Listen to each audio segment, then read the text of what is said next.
তো প্ৰথম ফেজত আমি জনাব বিচাৰিছোঁ যে আমাৰ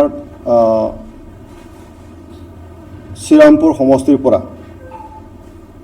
আমাৰ মাননীয় উইলছন হাজদা থাকিব, জমদুৱাৰ সমষ্টিৰ পৰা চৰণজিৎ বসুমতাৰী থাকিব, চৰাইবিল সমষ্টিৰ পৰা ৰাজীৱ কুমাৰ নাৰ্জাৰী থাকিব, ফকিৰা গ্ৰামৰ পৰা আফজল হক চৰকাৰ থাকিব, বনগাঁও সমষ্টিৰ পৰা ৰবিৰাম ব্ৰহ্ম থাকিব, বাওকুংগীৰ পৰা ৰঞ্জিত বসুমতাৰী থাকিব, চালাকাটিৰ পৰা শ্ৰী লৰেন্স ইছলাৰী ডাঙৰীয়া থাকিব, 13 নম্বৰ চিৰাঙৰ পৰা শ্ৰী চাইকং বসুমতাৰী থাকিব, 15 নং কাজলগাঁৱৰ পৰা শ্ৰী চন্দন ব্ৰহ্ম থাকিব, 18 নম্বৰ মানাহ চেৰপাঙৰ পৰা ধনঞ্জয় বসুমতাৰী থাকিব, 22 নং কোকলাবাৰী সমষ্টিৰ পৰা শ্ৰী মণ্টু বড়ো ডাঙৰীয়া থাকিব, 26 নং মুছলপুৰ পৰা শ্ৰী ৰাকেশ ব্ৰহ্ম ডাঙৰীয়া থাকিব,